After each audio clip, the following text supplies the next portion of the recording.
जहाँ मुसलमान होते हैं, मुसलमान क्योंकि ऋणात्मक एक ऊर्जा होती है, जहाँ मुसलमान रहने लगते हैं बोलते हैं कि जहाँ वहाँ से सात्विक देवता उस स्थान पे कमजोर पड़ जाते हैं और धीरे धीरे सात्विक देवता उस स्थान को छोड़ देते हैं। आपकी मीडिया के माध्यम से आह्वान करना चाहता हूं, अंधभक्ति से निकलें, अपने बच्चों को अंधभक्ति से निकालें।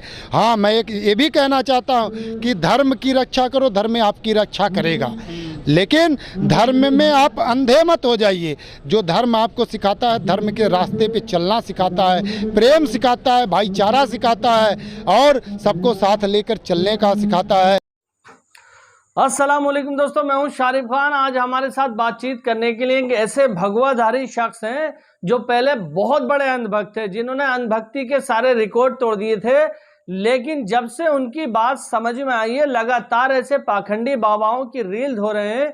इनकी वीडियो आप देखकर आपको मजा आ जाएगा। मैं आपको बताता चलूं, सबसे पहले मैं आपको यति नरसिंहानंद सरस्वती की वो वीडियो क्लिप दिखाने वाला हूं, जिसके अंदर उसने बयान दिया है कि जहां पर भी इस्लाम धर्म के लोग जाते हैं वहां से हिंदू समाज के देवी देवता पलायन कर लेते हैं, मतलब निकल लेते हैं। और भी ऐसी बहुत सारी बातें उसने कही हैं। हिंदू मुस्लिम समाज के लोगों के साथ साथ हिंदू समाज के लोगों को भी अपशब्द बोलने का काम करता है ये यति नरसिंहानंद सरस्वती।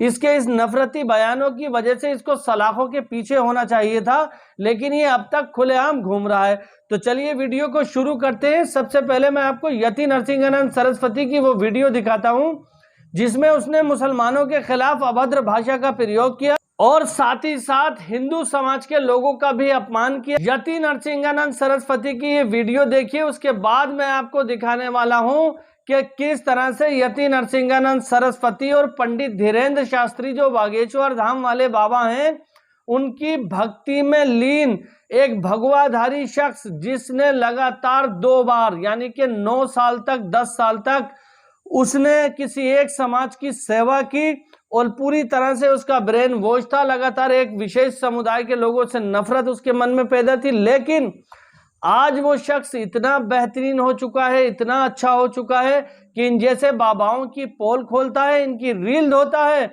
और जहां कहीं भी मजदूरों के ऊपर जुल्म और जाति होती है वहां पर पहुंच जाता है उनकी मदद करने के लिए। पूरी तरह से साधु संत के भेष जैसे हैं ये, पूरे भगवा वस्त्र धारण किए हुए हैं। इनको देखना, इसकी बात सुनना, आपको मजा आ जाएगा।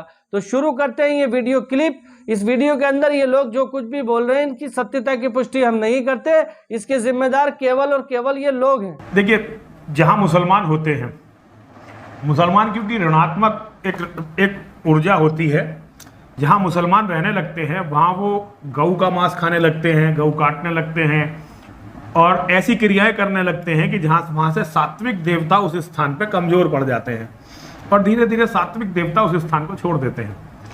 तो आज देवभूमि केवल उत्तराखंड नहीं, हिमाचल को भी देख लीजिए, देवभूमि को वो खास तौर से टारगेट करें। पहले से ही अगर आप इस्लाम की स्ट्रेटेजी देखेंगे तो इस्लाम का सबसे पहले जो वो कोशिश करते हैं, जहाँ भी वो जाते हैं उस जगह के जो पवित्र स्थान होते हैं, उस कौम के, उस धर्म के लोगों के जो पवित्र स्थान होते हैं, सबसे पहले वो उन पवित्र स्थानों को, मोहम्मद ने गजवाए बदर, जो बदर की जंग थी, पहली जंग जो वो जीता, उसके बाद उसने काबा में सारी मूर्तियों को तोड़ दिया था, पूरे काबा को पवित्र कर दिया था। पंडित धीरेन्द्र शर्मा शास्त्री का मुंह नहीं खोल रहा है। अगर वो हनुमान जी की अगुवाई हैं तो हनुमान जी स्वयं लंका जाकर माता सीता का पता लगाए थे, धर्म की लड़ाई में उन्होंने धर्म का साथ दिया था। तो पंडित धीरेन्द्र शर्मा शास्त्री सिर्फ अपने आप को एक हिंदुओं का अगुवाई और गुरु बनने का काम कर रहे हैं। और हिंदुस्तान की जनता को मैं आपकी मीडिया के माध्यम से आह्वान करना चाहता हूँ, अंधभक्ति से निकलें, अपने बच्चों को अंधभक्ति से निकालें।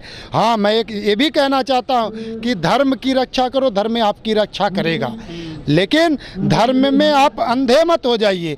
जो धर्म आपको सिखाता है, धर्म के रास्ते पे चलना सिखाता है, प्रेम सिखाता है, भाईचारा सिखाता है और सबको साथ लेकर चलने का सिखाता है, तो उस हिसाब से चलेंगे तो विकास होगा। अपने बच्चों को विद्या दें, शिक्षा दें, मैथ सिखाएं, विज्ञान सिखाएं और धर्म को भी सिखाने का काम करें। और अगर जो चाहे आसाराम बापू हो, चाहे राम रहीम हो, ऐसे जो दुराचारी हुए इनके ऊपर अपने बच्चों को कभी इनको फॉलो करने का काम ना करवाएं। वो देखिए भगवा पहन के सिर पे वो हिंदू बनने का काम किया जा रहा है, ठीक है। तो हिंदू नहीं है ना तो वो शिक्षित है। अगर ऐसा कोई व्यक्ति हो, आप अगर उनको जानते हो तो आप मुझे मीडिया के सामने, जनता के सामने बैठा दे। जैसा वो बहस करना चाहता है मैं करने के लिए तैयार हूँ, क्योंकि वो हिंदू का चोला पहन के, जैसे आपने देखा था ना जब संजीवनी बूटी लेने के लिए हनुमान जी जब लक्ष्मण को शक्ति बाण लगा था, संजीवनी बूटी लेने के लिए गए तो एक कालनेमी राक्षस हिंदू वेश में साधु बन के बैठा था। तो एक कालनेमी है जो हिंदुओं को बगलाने का काम करते हैं। मोहन भागवत, वो हमारे भागवत जी, हम तो यादव हैं, श्रीमद् भागवत गीता के उपवासिक हैं। तो मोहन भागवत से मैं बताना चाहता हूं कि वो धर्म पे जो लोगों को आधा आधा कच्छा पहना के घुमा रहे हैं, अपनी बहन बेटियों को, अपने परिवारों को भी ये पहना के घुमाते हैं, सिर्फ हिंदुस्तान की जनता को बहकाने का काम करते हैं। कह रहे देश हिंदू राष्ट्र बनेगा, उनके सपने जो हैं सपने रह जाएंगे। क्योंकि आपको बताएं कि ये धरती जो है सबका सम्मान करना चाहती है। इस धरती को बचाने के लिए हमारे बॉर्डर पे हिंदू, मुस्लिम, सिख, ईसाई सभी के बच्चे बैठे हैं, बॉर्डर पे रक्षा करते हैं। इस धरती पे मुगलों ने भी अपना खजाना खोल दिया था जब अंग्रेजों को भगाना था, ठीक है। मुगलों ने भी खजाना खोल दिया था। और हम तो आप हिंदुओं की बात करते हैं, सुनिए मेरी बात, आप हिंदुओं की बात करते हैं। गुरु गोविंद सिंह जी के 4 पुत्र थे और आनंदपुर साहब में किले पे वो शहीदी प्राप्त किए थे। तो उस समय कहाँ के हिंदू थे? उत्तराखंड के हिंदू आए, मुगलों के साथ गाय का शपथ खाए कि मैं आपके साथ रहूँगा।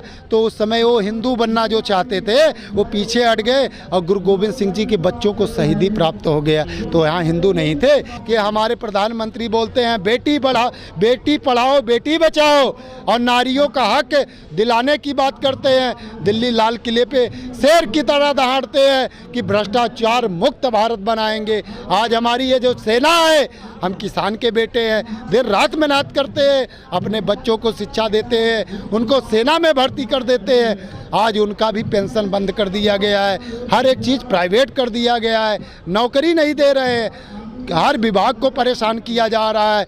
सरकारी विद्यालय तो हैं लेकिन वहाँ शिक्षा नहीं होती। तो दोस्तों, इन पंडित जी की वीडियो देखकर आपको मजा आ गया होगा। जिस तरह से ये बता रहे हैं कि लगातार भारतीय जनता पार्टी की भी इन्होंने सेवा की, 2 बार भारतीय जनता पार्टी को इन्होंने वोटिंग भी की दिल्ली में, इसलिए उनको ले जाकर के बैठाला था कि शायद आने वाला भविष्य उज्जवल हो। लेकिन इनको उस काम में विफलता नजर आई और बागेश्वर धाम वाले धीरेन्द्र शास्त्री और यति नरसिंहानंद सरस्वती जिस तरह से धर्म का चोला ओढ़ करके अपनी जेब भरने का काम कर रहे हैं, उससे यही लगता है कि ये हिंदू समाज के बारे में इन्हें कोई परवाह नहीं है। लगातार किसी एक समुदाय के लिए नफरत वाला बयान देते हैं, नफरत भरी निगाहों से देखते हैं और लोगों को भी ये प्रोत्साहित करते हैं कि विशेष समुदाय आपका दुश्मन है।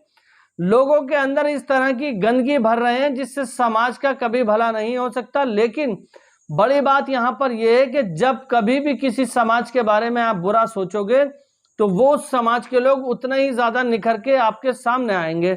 ये देखने वाली बात है। ये जिस भाई की मैंने अभी आपको वीडियो दिखाई है, ये पहले बहुत बड़े अंधभक्त थे। इनकी पीछे भी वीडियो मैं आपको दिखा चुका हूं जिसके अंदर इन्होंने खुद कहा था कि मैं पहले बहुत बड़ा अंधभक्त हूं। तो इतने बड़े अंधभक्त का दिमाग कैसे पलट गया, कैसे वो सही रास्ते पे आ गया। आज भलाई का काम कर रहे हैं, दुनिया में गरीबों की मदद कर रहे हैं, लेबर के साथ रहते हैं, भाई ने जैसे कि खुद बताया। तो ये सारी बड़ी चीजें हैं कि आप किसी समाज को जितना दबाने की कोशिश करोगे उस समाज के लोग उतना ज्यादा जागरूक होकर समाज के सामने आएंगे। समाज उन पर रिसर्च करेगा और परिणाम क्या होगा? जो सच्चाई होगी, जो लोगों को दिखाई देगा, जो सच्चाई होगी, वो परिणाम सामने आ जाएगा। तो फिलहाल आप लोगों को वीडियो देखकर कैसा लगा कमेंट में जरूर बताएं। अगर आप हमारे चैनल पर पहली बार आए हैं तो चैनल को सब्सक्राइब करके बेल आइकन पर ऑल का बटन सेलेक्ट कर लें। इंशाल्लाह फिर मिलूंगा इसी तरह की एक नई वीडियो के साथ। तब तक के लिए खुदा हाफिज, जय हिंद, जय भारत।